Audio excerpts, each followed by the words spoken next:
India viral news में आप सभी का स्वागत है। मैं सिकंदर रंगरेज।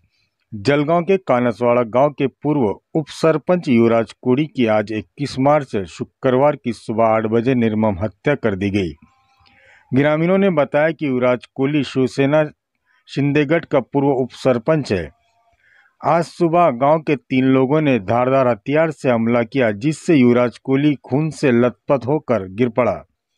युवराज कोहली के शव को जलगांव के जिला सरकारी अस्पताल मेडिकल कॉलेज में लाया गया, जहां परिजनों के आक्रोश से माहौल पूरी तरह सुन्न हो गया है। आप देखते रहिए इंडिया वायरल न्यूज। हमारे चैनल को लाइक शेयर सब्सक्राइब जरूर करें। गाव कोणतं तुमचं आणि काय? गाव कानसवाडे, शिवार कानसवाडा। मैताचं नाव युवराज सोपान कोडी।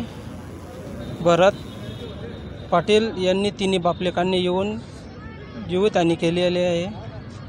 त्यांचा वाद त्यांनी संध्याकाळी तिन्ही बापलेकांनी येऊन त्यांचे टँकर फोडले, त्यांच्या कोठ्या फोडल्या, त्यांचे पत्रांची शेड फोडण्याचा प्रयत्न केला। पण हे सगळं कशामुळे झालं? कारण काय? कारण त्याला हे हॉटेलवर 1 रोजी झालं तेव्हा त्यांनी त्यांचा म्हणजे वादच काही होता नाही तसा, त्यांनी बा तिन्ही बापले करून यांना धमकायचे ते काही तर कारण असेल ना वादाचं। तर ते आता आपण जेवणावर असे तुम्ही प्रत्यक्ष काय बघितली नेमकी घटना? त्यांनी तिन्ही बापलेकांनी मारलं हे बघितलं। मी शेतात झालो, काय कशाने मारलं? चापर आणि एक चाकू होता त्यांच्यापाशी, एक दंडा होता। दंडा पण आहे शेतामध्ये वाटतं आणलाय।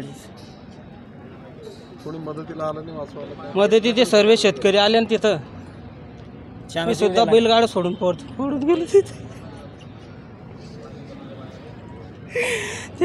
त्यांचं मर्डर त्यांना 302 व्हायला पाहिजे, त्यांचं फाशी शिक्षा व्हायला पाहिजे। नाही तर आम्ही रस्त्यावर बसतो इथं। देशमुख सारखा असंच होतं परत इथं रस्त्यावर बसतोय, इथे शिपिरीत हलणार नाही। इथून जे होईन ते बघू आता।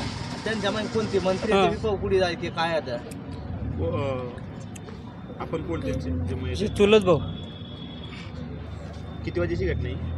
8 सव्वा 8ची घटना आहे। तुमचं नाव काय? महेंद्र दौलत कोडी, राहणार कानसवाडा।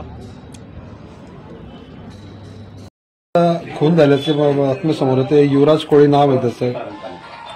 शिवसेनेचा एक उपसरपंच आणि सध्याचा तो ग्रामपंचायतचा सदस्य होता आणि सकाळी 8 वाजता त्याची खून झाल्याची माहिती मला मिळालेली आहे। आता सिव्हिलमध्ये त्याची डेड बॉडी आणलेली आहे। आता काय कारण आहे ते काही कळलेलं नाही। तर ते मी तिथे गेल्यानंतर माझ्या लक्षात येईल की काय कारण आहे, पण झालेली घटना फार वाईट आहे। आरोपींना शिक्षेची मागणी केली जाते, परिवाराच्या वतीने आक्रोश केला जातोय की कठोर शिक्षा व्हायला पाहिजे, कारण सगळ्या अनेकांच्या समोर हत्या केली दिसतो।